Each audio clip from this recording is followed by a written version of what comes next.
Good evening. There is one person who's out in the lobby, so I'm going to talk slowly while he walks here.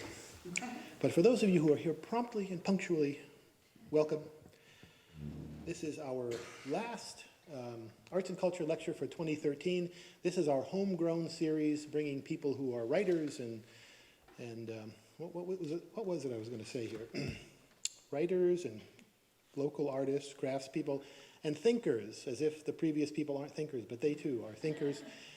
But it really focuses on the people who live around here, and we can talk to each other in a way, and we can learn from each other, and it's been a great series of demonstrations of printmaking and bookbinding, and tonight we have Beth Kanell with us. It's been a really terrific series. I'm Bob Jolly, Curator of Collections here at the Athenaeum. I didn't have to read that. Trying to think ahead, but it doesn't always work. I can see how stand-up must take years of practice to get good at actually standing in front of people without a script. We are very excited to welcome Beth Kanell here this evening, and I'll introduce her formally in just a minute. First, I want to mention a couple of upcoming events. We have lots and lots of things going on here. On your seats, besides what Beth gave you, you'll find a pamphlet for the next First Wednesday event and the series brochure for the First Wednesday series. 2 weeks from tonight, on Wednesday, October 6th, we'll host our next First Wednesday program, that is Women's Equality, around the globe, the US, and Vermont. I like the way it goes from the big focus to right here. And I imagine that's what the talk will be like. 4 weeks from tonight, we'll have our next Reading in the Gallery event. That is Wednesday, November 20th. Sherry Olson will be reading here. Both programs are at 7 p.m.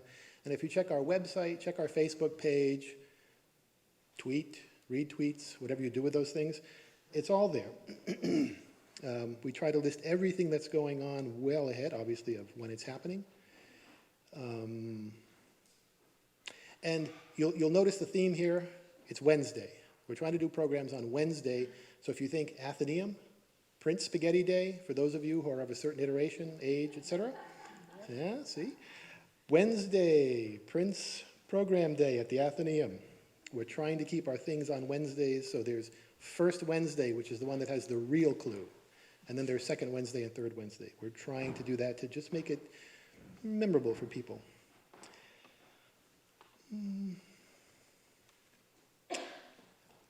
What I meant to start with is on Friday, this Friday, October 25th, the Teen Advisory Board will meet here at the Athenaeum in the Teen Room at 5 p.m. Teens can get community service hours simply by giving input and advice to our youth services librarian, Mackenzie Ross, who is there in the red in the back of the room. If you're interested in giving feedback to her, books to buy, programs to have, any information that will make the Athenaeum more appealing to teens, we would really like to have your information. It can help us a lot. You can talk to Mackenzie after this event to learn more about this event on Friday or future meetings that will be coming up. To our speaker.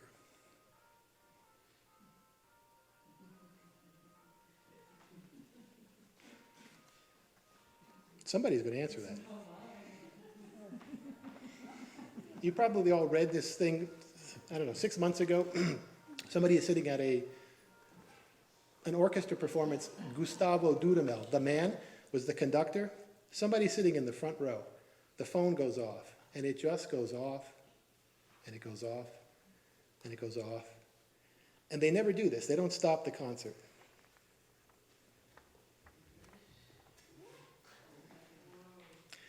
Nobody answered it. This was nothing like that. This was great. The word Vermont conjures up its own magic, from snow-covered mountains to the scent of evergreens to apple pie and maple syrup. Beth Kanell adopted Vermont as her home, grafting onto family roots in New England. Here she became a storyteller, as well as a guardian of many stories from others. Here she also learned to participate in community at many levels, from contributing a hot dish for a church supper, to facilitating historic preservation, to supporting schools and libraries organizationally. Tonight, Beth will discuss her latest book, Cold Midnight, and you probably saw on the way in there are copies for sale, and there is a copy here, thankfully, to check out. Set in 1921 in St. John's Bay, this historical mystery centers on the very real murder that happened that year of a Chinese laundry owner named Sam Hua. Giwa Giwa in the story. Giwa in the novel. As a result of the research and writing involved, Beth became an expert on St. Johnsbury in 1921, including ethnic divisions and the history of the fire department in that period. She will discuss the personalities as well as the research involved in her book. Beth is a poet and author of adventure travel and local history books.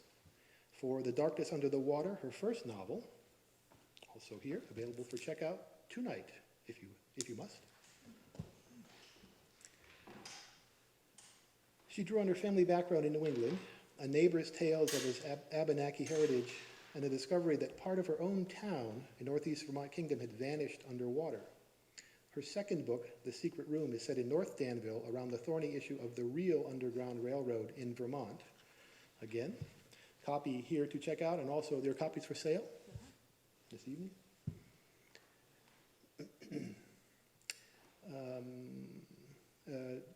The thorny issue of the real Underground Railroad in Vermont, and two teens confronting hometown secrets. Mother of two grown sons, she has always told stories, especially to teens, and found her writing voice in the 15-year-old she still remembers in herself. Beth lives in Waterford, Vermont, with her husband and many apple trees. And if you have seen and heard Beth before, you know what you're in for, and if you haven't, get ready. Beth Kanell. Thank you, Bob, very much.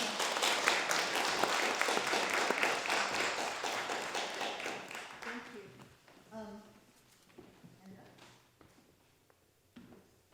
And is there anyone else who doesn't have? Voila. A pleasure. The handouts are a very nice side effect of being terribly clumsy with PowerPoint. I have been to some amazingly awkward PowerPoint demonstrations, and I didn't want to be one of them. And after seeing the expert one that was given last week by Sarah Stewart Taylor, now S.S. Taylor, our Vermont author from halfway down the state, I thought, I'll never be that good. But I'm really good with handouts. So welcome to The Ghosts of St. Johnsbury, 1921. Now, I don't necessarily mean a ghost in person floating down the stairs robed in white, although those of you who've gone to Lyndon State College may have already seen one, and her name is, anybody know? Emma. Has anyone seen a ghost here in St. Johnsbury? You have. Do you know, was this ghost connected with a particular building or family? Ah, in downtown St. Johnsbury? Webster Street. Oh, nice. A house on Webster Street with a ghost attached. I actually have found real estate ads mentioning things like that, and they often charge extra money, so you should consider your home very valuable at this point. But St. Johnsbury doesn't just have human ghosts, it also has the ghosts of buildings. To me, there is something haunting in walking down a street that has a hole in it where a building used to stand, especially if it's a building I used to go into. And one of those was the convenient one, a market just over on that side of Main Street, owned and operated by the notorious and delightful Jerry Boardman, of whom there are many haunting stories. Jerry's building burned due to an electrical fire. And this, in fact, has been the cause of several fires recently in St. Johnsbury. But there have also been many arsons in St. Johnsbury. You may not be aware that there was once a YMCA in town on Eastern Avenue, a massive building, right about where the VFW parking lot is now. As you look at your folder, just flip it over to the back where there's a very odd photo of a grayish-looking building with empty-looking windows. That's actually the bank building at the bottom of Main Street, at the bottom of Railroad Street. All right, Railroad Street and Eastern Avenue. And here you can see the results of the 1909 fire there. When that fire happened, there were fatalities. because the town did not yet have ladder trucks with long enough ladders to reach the upper floors.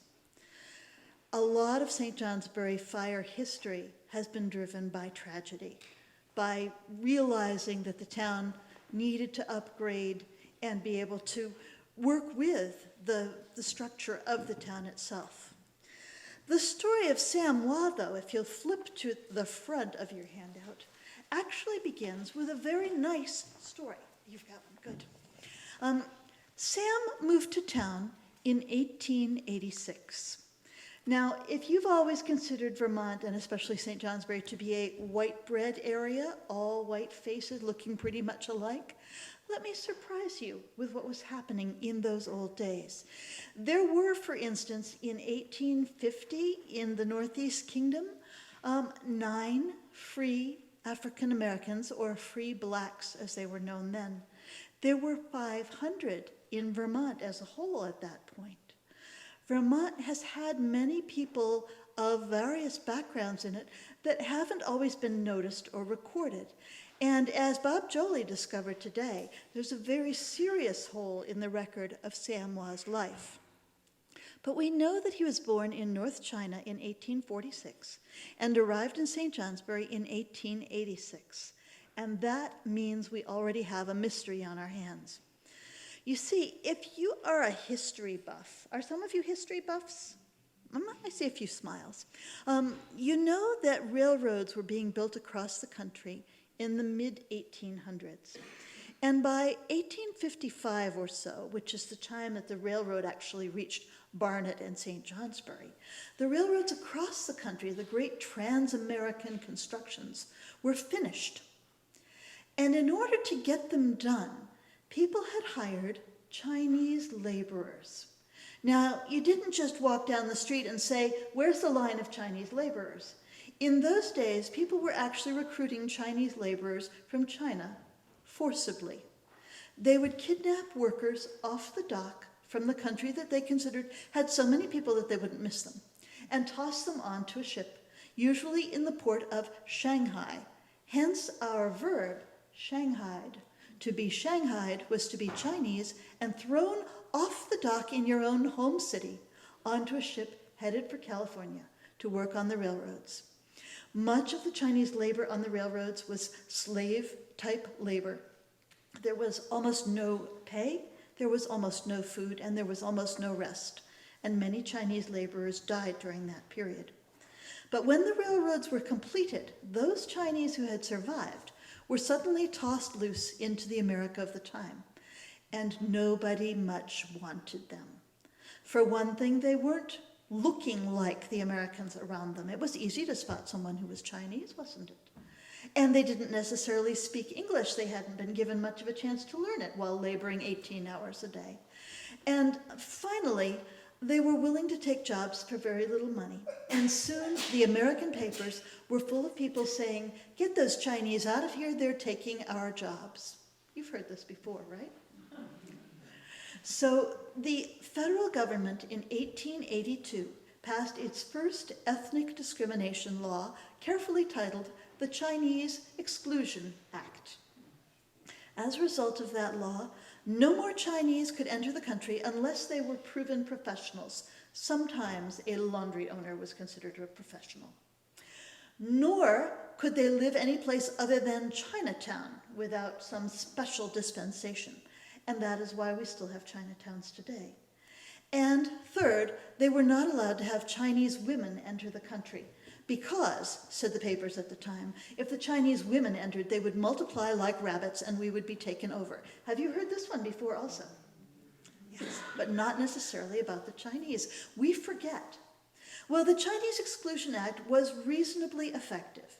It stopped the legal immigration for a while, but Vermonters have always been smugglers. We were smugglers during the Revolution. We were smugglers during the Civil War. And we were smugglers when the Chinese Exclusion Act was passed, and we smuggled Chinese down across the border. There's a house on Route 14 in Albany, Vermont, that has a hiding place that's quite extensive. Its attic is about the size of this room, and along both knee walls of the attic, there are spaces in the back. and people could crouch behind those walls and hide. It's commonly assumed that the house was from the Underground Railroad, but it's not. It was for hiding the Chinese. When Sam Hua arrived in town in 1886, 4 years after the Chinese Exclusion Act had been passed, we know he must have either come from some other area in the US or come across the border, and it seems pretty likely that he came across the border illegally. We don't know that for sure, but it's a reasonably good guess because we're so close to the border. Chinese were coming across not to stay in Vermont, of course, but to get down to Boston and New York, where there was work and where the fact that they were Chinese wouldn't stand out as much in the labor movement. So Sam set up his laundry, and it was on Railroad Street, in another one of those ghostly holes in town where there is now a parking lot across from Boxcar and Caboose. There was a building there. It was a multi-floor building, and in the basement, Sam set up his shop between two other businesses. Now, let's pause a moment and go back to these pictures. The first one is actually Sam's gravestone here in St. Johnsbury, Vermont, from December 27th, 1921. It's in the Mount Pleasant Cemetery. Every time I go, I have had to call Peggy Pearl on my cell phone and say, Peggy, I'm lost in the cemetery. How do I find Sam? But this last time, Peggy began to tell me how she names the roads and the shapes of the plots in the cemetery. And I think from now on I'm going to be able to find it because it's in the square overlooking the horseshoe, and I can do shapes. Okay. On the next page is another ghost of St. Johnsbury, the French Catholic Church. There used to be in St. Johnsbury two distinct Catholic communities, and at the time this book takes place, Cold Midnight, in 1921, there was the Irish Catholic community and the French Catholic community, and they did not mingle. Both of them had masses in Latin, of course, so we add yet another language, but the interactions among people before and after Mass were in a particular language. The Irish Catholic used English language, but the church was called the Irish Church, and that's the current Catholic Church, and at the time it was St. Aloysius. The French Catholic Church was practically a cathedral, and where Dave is sitting out in the lobby, you can see a color postcard of the church. It was very popular in postcards sent to friends in the area. It was gorgeous. The interior was beautiful, all in color, except that building too is a ghost. It was burned by an altar boy, very angry with the priest. And he passed away about 3 years ago in North Troy, Vermont. But it was known who it was. And in fact, for Jerry, and I thank you for the stories, Jerry, for Jerry, it was the first fire that he went to confront as a professional firefighter in St. Johnsbury. Yes? Yeah, one of them. Yeah, okay. All right. On the next picture, where it says French Catholic Church after the fire, this is actually the rubble from the church falling toward the convent, which still exists in St. Johnsbury. And I think that's the dentist's office, Dr. Sulaway's office. Does that ring a bell? Okay. Flip the page again, and you'll see some of why there was so much conflict going on among Irish Catholic and French Catholic. You see, French Catholic had a certain dignity in Vermont. There had been French people here for a long time. It was a schoolyard slur to go out and call children Frenchies, and it still was in 1978 when I moved to Irisburg. But still, there was some dignity to being French Catholic. To be Irish Catholic was to be tarred with the brush that America was using for Irish immigrants. Like the Chinese, the Irish had become the group that would take the jobs that paid the least. And of course, they had a different accent, they ate different food. It was easy to point out the Irish in the community and say, they're different from us. So you see a picture here, an editorial cartoon, and the lovely lady at one side is Florence Nightingale. See how beautiful she looks? What a heroic person. She was a woman who basically started modern-day nursing in the Crimean War in Russia. Next to her is someone you're supposed to see as almost an animal, Bridget McBruiser. She's Irish, so she fights. Now, lest we think that this was just Irish and just French, look at the next image, which is a Ku Klux Klan poster. I bet if you're like me, you think of the Ku Klux Klan as a Southern phenomenon. It was in Vermont, too. This is a Vermont Ku Klux Klan poster inviting people to a meeting. People used to gather in Montpelier wearing white robes and pointed hats to march around and protest that Vermont needed to be purified. And since we only had 500 free blacks in the state in 1850, and not that many later, what people in the Ku Klux Klan were talking about was Catholics. In fact, anyone who would take those low-wage jobs. Flip again. Here we are to another picture of the 1909 fire. Death by fire in 1909 because the ladders were too short. And right after it, a picture of the fire department, and I'm sorry that's a little bit blurry because I took it from a newspaper image. You can see it better, though, in the notebook out in the lobby afterward. St. Johnsbury's fire department in 1921 was about to move. It had had a location on Eastern Avenue because there were stables there. And the horses lasted for a long time in St. Johnsbury firefighting. But in 1922, it would actually move up to Main Street where it is now. And just because I'd already started the story, I left it there with great apologies to Dave Brown, who very carefully showed me all of the dates and the times that things happened with the fire department. And there's a note in the back of the book explaining that. Flip to the next picture, and you see the actual Fairbanks family. Now, the fire department is next to a building that says Fairbanks on it. You might not have noticed that. It also has Community College of Vermont, and it has a financial services sign on it now, but right up there in the brickwork it says Fairbanks, and that was the Fairbanks store. The Fairbanks family was the most powerful family in St. Johnsbury in the early 1900s, partly because they earned it.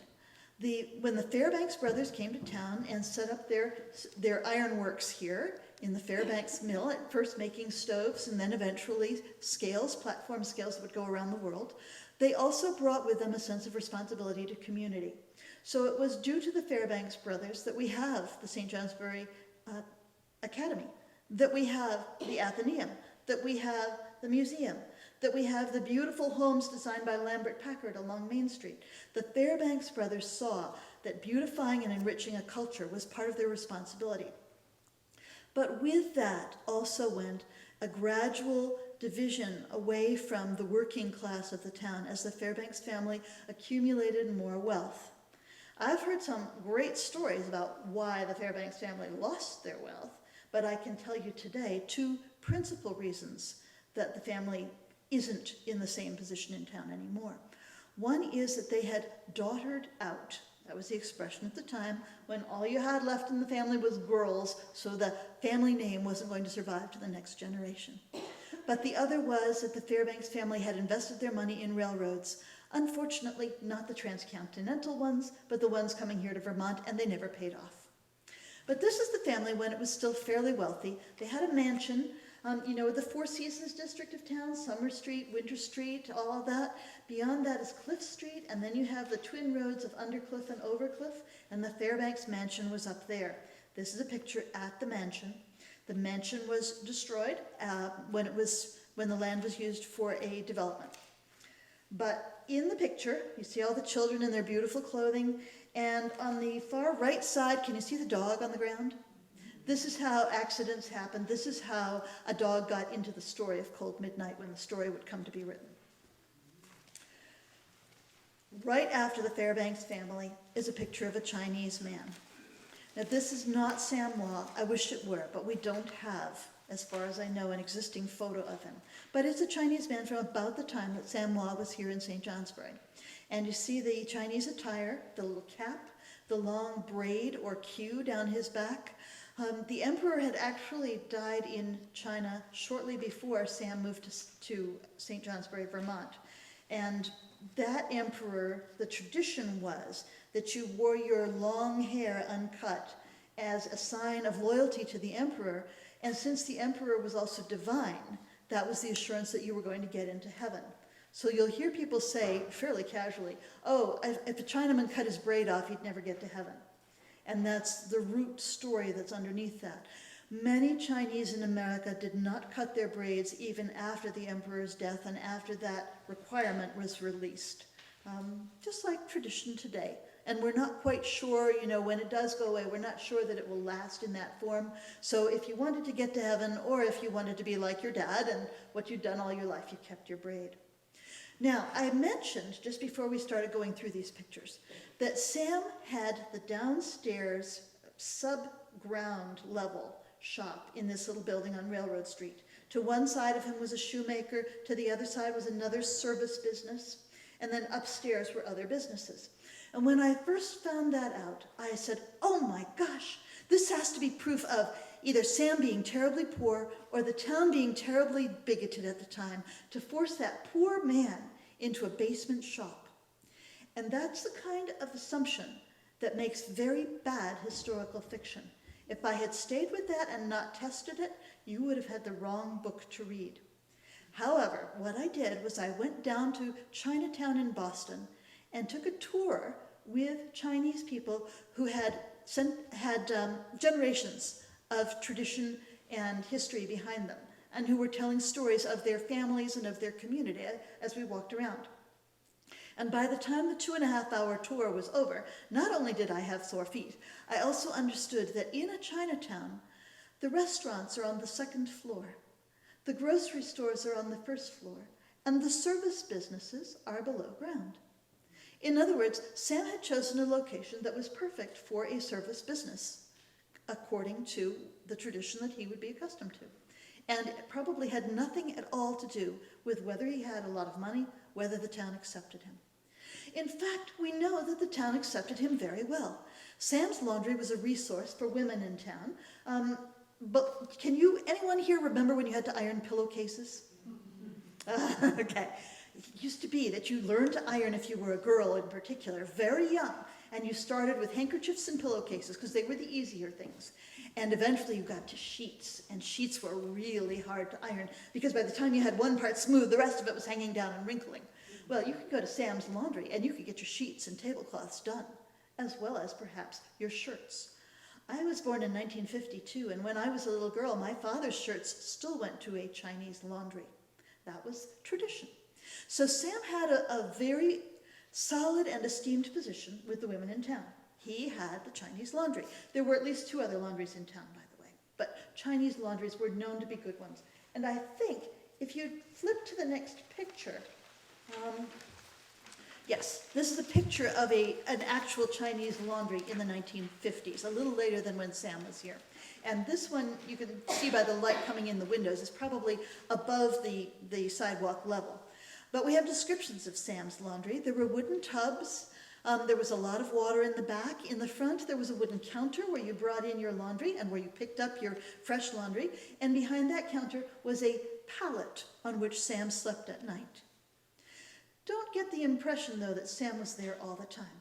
At lunchtime, Sam would go for noon dinner with all the other businessmen in town at the Sherburne restaurant at the foot of Eastern Avenue. And in the evenings, Sam hosted the local endless poker game, not in his laundry, but in the wonderful curved tower of what we now call the Depot Apartments, the Depot Square Apartments, and was then the New Avenue House. In fact, the poshest restaurant in town was in that tower. And the fact that Sam was able to access a room and hold his poker games there says a lot about the courtesy and the prestige that went with this particular group of card players. When the newspaper accounts would come out after Sam's death, that poker game got labeled a gambling den. There were words that went with Chinese at the time: opium den, den of iniquity, gambling den. They were all meant to indicate things that were evil, illicit, dirty, and above all, men only.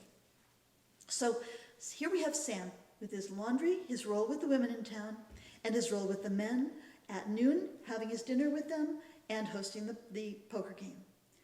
When Sam was 73 years old, 2 years before his death, he caught pneumonia. And in those days, the town, in addition to having 2 Catholic churches, had 2 hospitals, and one of them was the Catholic hospital. Are we starting to get the picture of a town where things have their divisions? This is another part of the ghosts of St. Johnsbury, what haunts us from back then. And it was the Catholic hospital that took Sam in because they were used to foreigners. They had the Irish, they had the French, they even had the Italians if they happened to show up. And in fact, from what I'm tracing now, there were a lot more Italians in town than I had realized, and maybe we'll have a surprise from that in a later book. But it was the Catholic hospital that took Sam in and nursed him through his pneumonia. And the people who nursed him were nuns. They were called the nursing sisters. And they became aware that Sam kept his money sewn into the seams of his garments and into his socks, which they called at the time stockings, heavy stockings that he wore inside those sandals. Now this is important because 2 years later, let's fast forward to Sam's death. It happened, it was discovered 2 days after Christmas, so it probably happened right at Christmas. The reason his death was discovered then was, remember we said he had a basement space in between two other service businesses? The tradition was everyone had their own little stove to burn fuel to heat their space. You didn't have your central oil furnaces. And Sam probably had a coal stove, and the two businesses to either side probably had the same. If you were feeling hard up financially, you could try to cheat the heat by not burning as much coal and depending on the guys to either side of you to share a little extra heat into your business. And when those two fellows came into their business on December 27th, they found that their adjoining wall with Sam's place was ice cold. And Sam wasn't answering the door. They were furious. That Chinaman was stealing their heat. And so they called the police. And when the police broke down the door, there was Sam's body on the floor. In the story, which I hope you'll want to read later, I've changed Sam's name just out of courtesy because there may yet be relatives of Sam's that weren't here in town, but they might read the book someday. And I've changed it to reflect another name that Sam used as well. So it's Giwa in the story. And in the story, I've also changed what actually caused Sam's death. In the story, it's a wound, but a knife wound. In reality, it was a bang on the head, clearly from one of the flat irons that hung there on the wall. Do you all know what a flat iron is? I see a lot of nods. Okay. If you don't, ask me later and I'll explain. So there was Sam on the floor with his head banged in with a flat iron, dead, and the seams of his clothing picked open and his stockings off.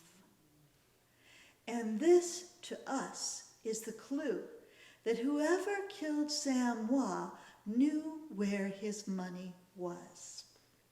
In other words, they had some information that perhaps came from that time 2 years earlier when Sam had been hospitalized.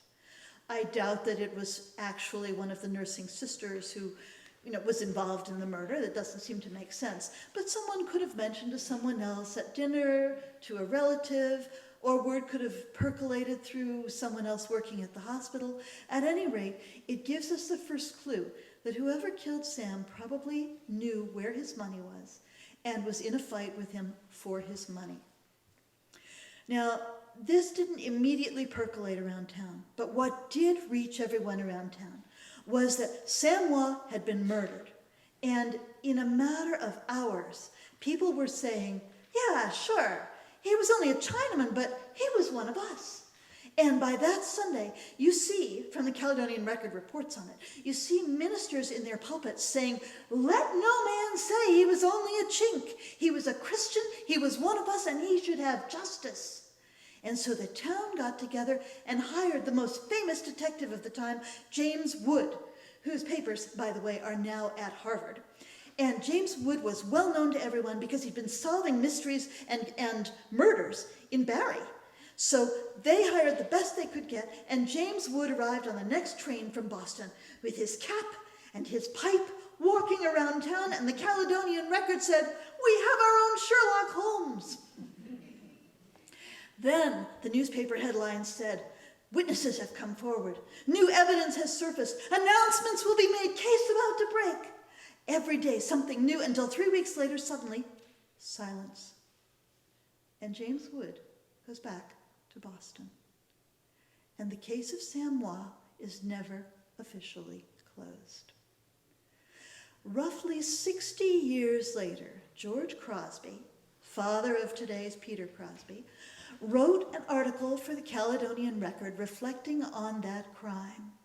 And if you read between the lines in George's article, what he says is, in order to sort of finish it up, word went around town that it must have been people from those Chinese tongs, those criminal organizations down in Boston, who sent someone up to kill Sam Wah. Must be he didn't give them enough money from his gambling den. But the truth was, it was one of us, and we knew it, and nobody told. You can find many people in St. Johnsbury today who say, my aunt, my great-uncle, my grandfather knew the name of the person who killed Sam Wah and took it to the grave. In fact, Caledonian reporter Gertrude Parsons is reputed to have known the name and never told. And I can tell you that since the book came out, Cold Midnight, 3 people have come up to me and said something a little bit different. Instead of saying such and such knew and took it to their grave, they said, I know the name. My grandmother told me, and it was. And I have 3 entirely different names. But they all have connections to people who lived in town for a long time, had family, might have family still here in town. And I don't see the point in trying to play cold case on this. But I do think it's important to know that the case of Sam Wah wasn't closed, that it still, in a sense, haunts the town.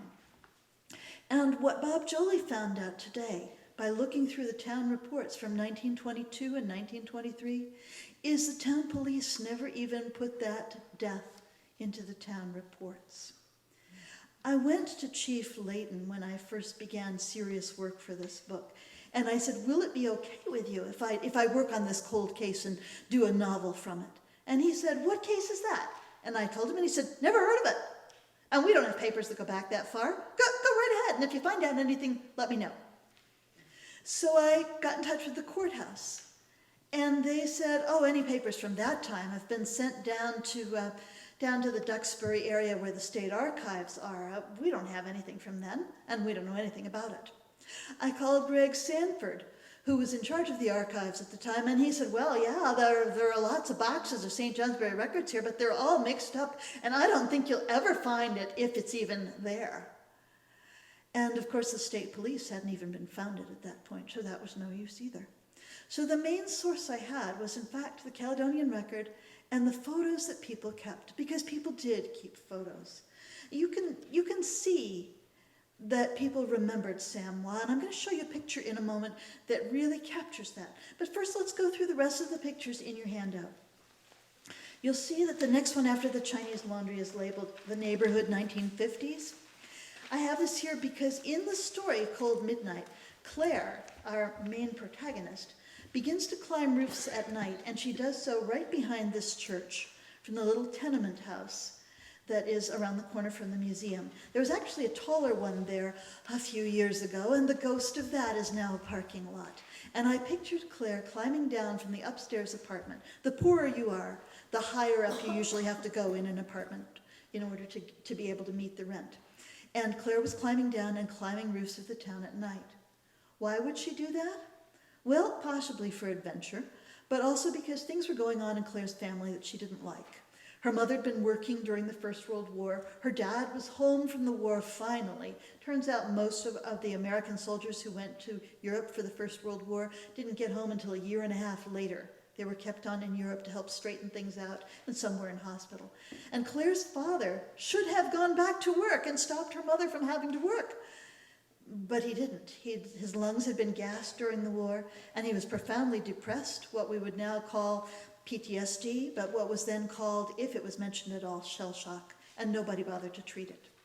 His weapon would have been kept in the armory that people have been discussing for a while now in the newspaper in order to hopefully turn it into a history and heritage center, except it turned out to have a toxic material used in the floor tiles, which actually was fairly common at the time. But that's where Claire's dad's real weapon would have been. And Claire herself was climbing down from her porch at night, just to get away from her family and to see what other people's families looked like. She was climbing down and then climbing up onto the roofs of town. And that's something I've always wished I could do. To go up on those buildings that are attached one after another, to be able to run all the way to the next road without ever having to come down, and to be able to look out over the town at night when nobody knew you were there. Claire loves it in the story. And she is especially climbing by the convenient one. Excuse me, my mind wandered. Where did you say she lived? She lived at the house that you can't quite see that would have been just beyond this tree. That's where I put my mind at. That's where she was. Good, that's where she was. And the first building that she climbs is the one that was the convenient one where I had used to go to get papers for my husband. And it was in the convenient one that I had first heard word of Sam Wah and his death in town. Old-timers would very occasionally mention it as they stood around talking with Jerry Boardman to get their papers or whatever else they were picking up that day. But if I asked them, they wouldn't say anything else. Nobody would even tell me when it had been. It took me 3 years of coaxing little tiny tidbits out before I had enough to begin the research for the book. Flip to the next picture. And this is the New Avenue house I was talking about, where the endless poker game was taking place in the round tower. And you actually can see a little bit of the railing on the second floor there around the tower. Take a look at the color picture outside later. And then you've got a very odd picture that says underneath the surface. This is actually the cellar hole from where the convenient one was. About 1.5 years ago, someone, and I'm presuming it was a young person, but I don't know for sure, took up artistic activity by night in that cellar hole and built wonderful animals out of the old bricks and metal scraps down there. I caught a picture, and not long after they were knocked down. If you go past today, you can see the tall weeds and you can see a few piles of bricks. And there's one place where I think you can still see that there was a statue there. But things keep happening in that location. Flip again, we're jumping a little bit here. I just wanted you to know that Sam Wah being accepted in the town was probably an exception at the time. This is a color postcard that you might send to someone as you would social media today. Hi, been there, done that, how are you doing? And this one shows a Chinese laundryman who has spit on the iron and has a cage of rats down by his feet. Chinese laundrymen were not really protected. And St. Johnsbury doesn't have a record of Sam Wah's death. And yet, look at the headlines in the next sheet. Chinaman victim of brutal murder. Mystery and death of Chinaman. No reward yet offered for information of crime. St. Johnsbury cared. St. Johnsbury wanted that case solved. Flip one more page. And I do want to make a little warning about climbing on roofs. Claire and Ben are climbing on roofs all through the story, and she'll meet Ben soon in the story. Ben is climbing church steeples for a very different reason, and he has to use a very different method to climb since he's on church steeples. There are kids, teenagers, who climb St. Johnsbury roofs today, and the police are aware of this. On at least one building they've been called, and they are trying to patrol it. So if you have an itch to climb the roofs Claire was climbing, please go and get written permission from the building owner and carry it with you and take no risks. But on the next picture, you see why Claire was enjoying it so much. Look at all she could see. For a moment, she could imagine that she really belonged in this town, that she maybe even owned it or would someday. Now, I promised you one more picture. Here it is. And you won't be able to see it terribly well from your seats, so I'm going to describe it to you. It is a picture of a boy, maybe 12 years old, and he is wearing a costume that's been made from flour sacks. And he has a braid and a Chinese cap, and the costume is a Chinese outfit, and on the back in pencil it says, Al, in St. J. Minstrel Show, Chinatown. This postcard came from the mid-1920s. We don't have an exact date. But the person who sold it to us, and we purchased it online, we being me and my husband is a great researcher, said that the stack of postcards it was in indicated that it probably had been used in 1925. So 4 years after Sam's death, somebody was still dressing up as a Chinaman for a show downtown, a minstrel show, probably either at the Academy or somewhere along Eastern Avenue where minstrel shows were often held at that time. And they were talking about the romance and the mystery of Chinatown itself. Sam Wah was just one person in St. Johnsbury. He did have a partner, Billy Lee, at one point, and that's another story. But St. Johnsbury had its little bit of Chinatown and remembered it. And I hope that when you read Cold Midnight, that you'll remember the real Sam Wah. This is a story. It is fiction. I've changed some names, and you'll notice, I'm sure, especially if you live around here, you'll know what the Bateman family really might have been called. And I've changed Sam's name a little bit, as I said, in respect to him. But the truth underlying it, in every good story, there's a real truth. And I think that by the time you finish reading Cold Midnight, you'll know why the real St. Johnsbury never closed the case and why it haunts us still.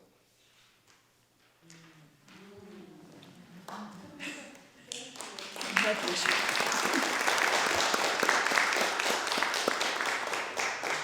Questions?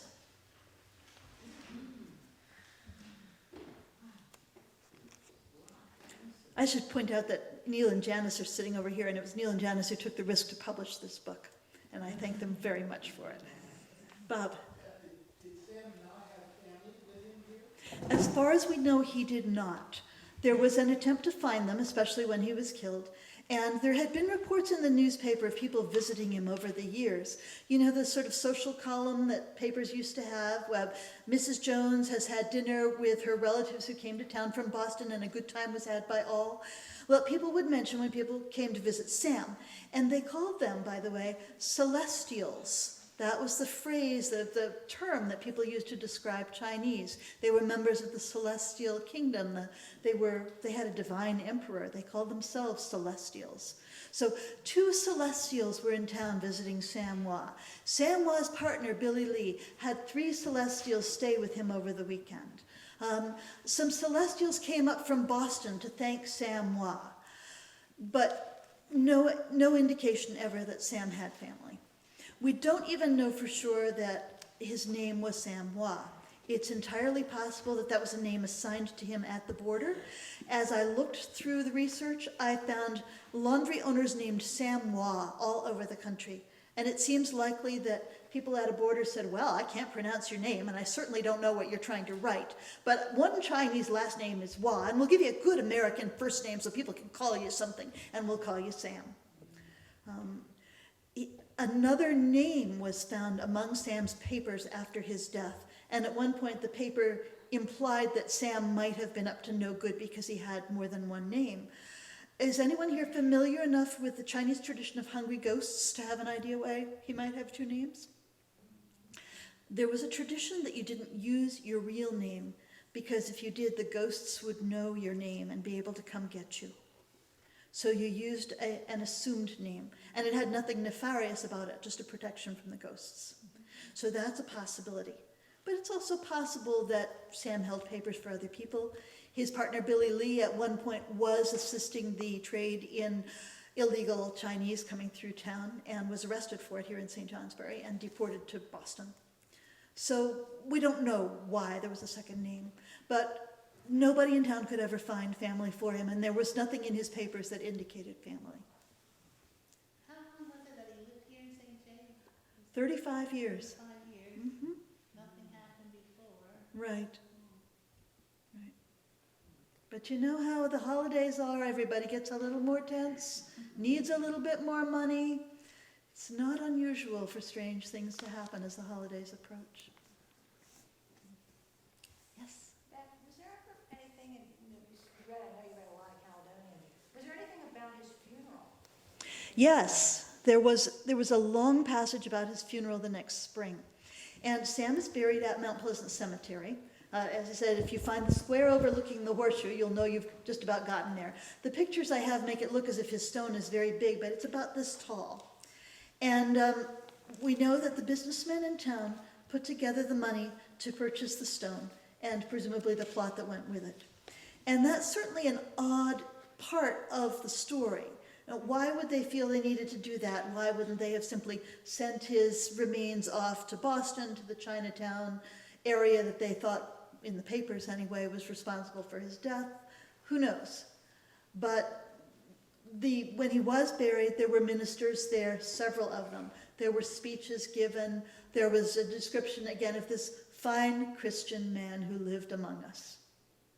And there's a good tradition in Christian churches of embracing the stranger. So that was brought forward again.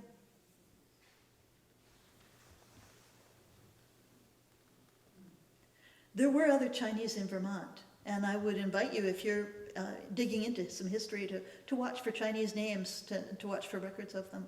They were not always tallied in the census, but they were here. So when we say he was a good Christian man, in that, which church would that have been associated with, the Protestant churches? Or? Yes, most likely.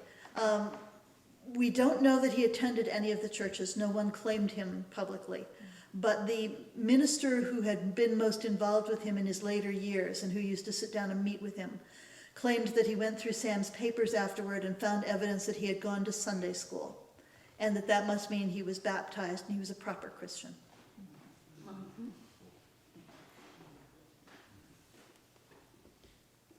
don't think they meant to kill him, or just knock him out, and they overdid the job, like, maybe. Well, when you hit someone in the head and they fall down, you always have the option to call for help for them. Right. And the fact that someone didn't call for help says to me that whether they intended it with the first blow, they intended it when they walked out the door. There, by the way, is no evidence at all that Sam had any opium on the premises. And I mention this because the most notorious pictures of Chinese in America always have opium pipes lying next to them and benches where people lay down to smoke opium. And in fact, in Boston in the 1920s, it was a hot thing if you were a white Boston resident with some money to go and smoke in the opium dens. It was cool, like being later on going to speakeasies and drinking and playing with the young women there. Neil? Yeah, I was wondering, who raised the money for the detective, and was there any sort of follow-up when he sort of disappeared? There was no follow-up. What the paper says is that the town chose to hire the detective. And we don't have the same kind of police force then. So probably there was no one qualified to be a detective in the town police force. And the fact that the Caledonian said the town paid for it suggests to me it came directly out of the town budget and wasn't separately raised. We do know the businessmen raised the money for the stone. As in terms of follow-up with the detective, one more mystery in the case. James Wood's detection agency papers are at Harvard, but the part that would involve Sam Waugh is missing.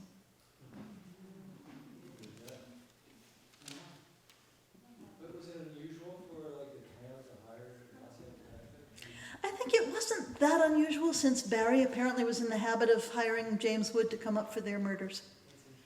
Yeah. And then as now, St. Johnsbury considered Barry to be a sort of violent place, as opposed to the cultured town that was here. Yes? I was really interested in what you said about the Irish Catholic Church being, as if I understood, even lower in terms of status than the French Catholic. That's right. And so I'm thinking about how you, your female protagonist in both Cold Midnight and in Darkness Under the Water is French.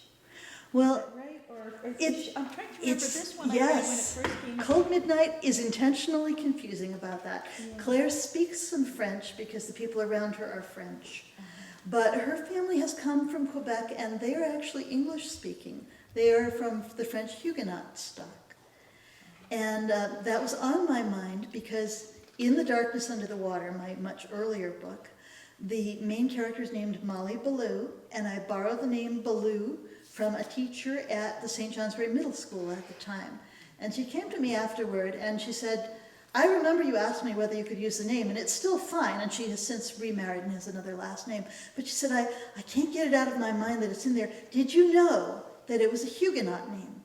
The Huguenots were the Protestant French in Quebec, and they were less likely to still be speaking French at the time.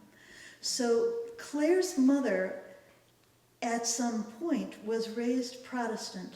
And the great scandal that has just happened to Claire as the story opens is people have gotten to know that her mother has switched religions because the Catholic Church has so many more times to pray that she has gone and converted to become a Catholic.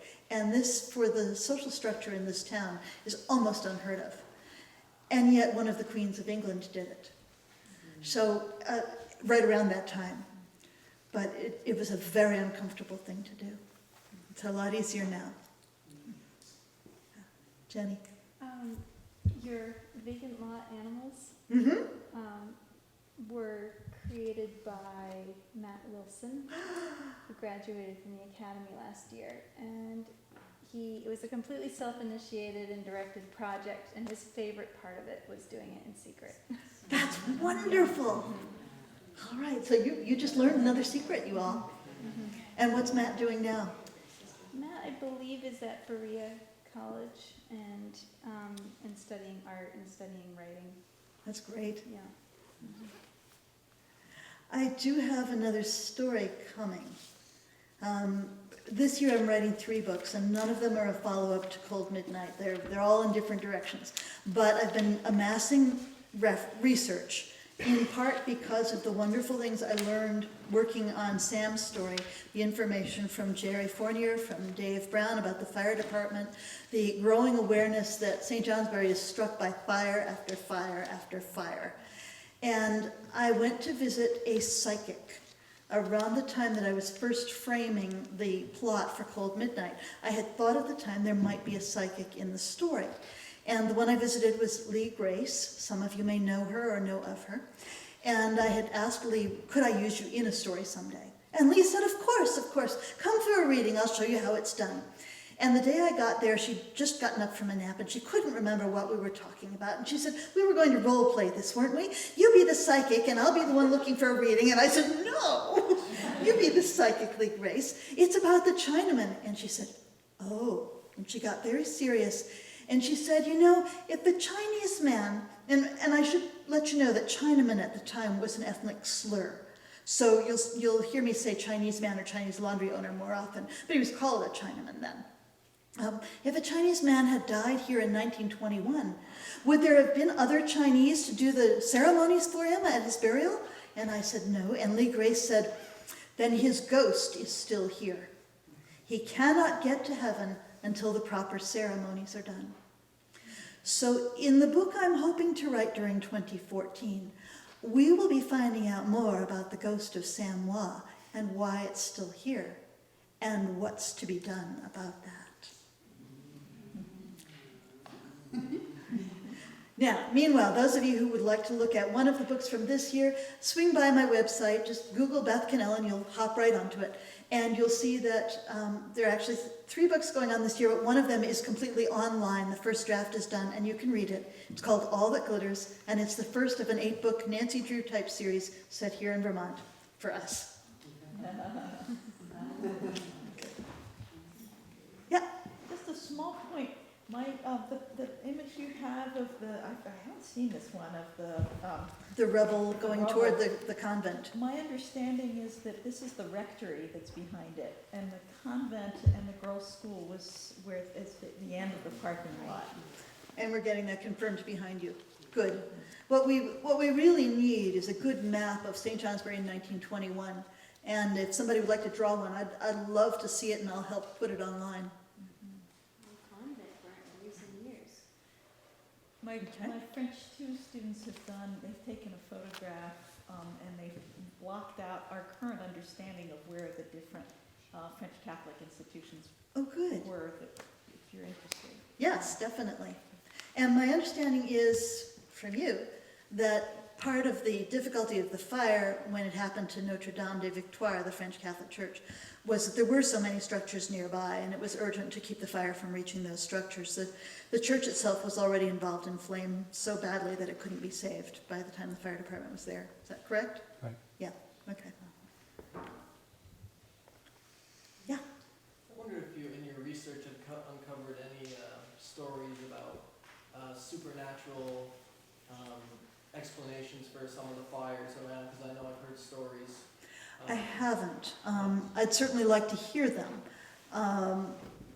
But I should say up front that I'm not a believer in the supernatural myself. I am a believer in the idea that humans together mean there is something greater than us that comes from our presence, or that is behind our presence, and I'm willing to call that God. But ghosts and hauntings, I've been in enough places that are said to have them and not noticed anything. Having said that, though, I should quickly hedge my bets and say that the Cahoon House in Lindenville has had so many people swear that they've had experience of hauntings there that, you know, it's not polite to say I absolutely wouldn't accept a story. And I'd love to hear the stories, and I hope to tell a good one. That's one other thing, before you mentioned about your next book there, I was going to ask if, about sightings about Sam Watt's ghosts around town, you know, things that you had heard. I haven't heard of any. Yeah. Yep. There is a ghost that's been seen at Linden State College, but we'll stop on that one. So we've all been sitting for a while. I figure people would probably like to get up, look around. There are more pictures to see out there. There's a notebook full of old postcards that are wonderful evidence, and photographs that I've taken from different places, and copies of books if you need one. Plus, as Bob has explained, the Athenaeum has all 3 books, and they're here for you to check out tonight.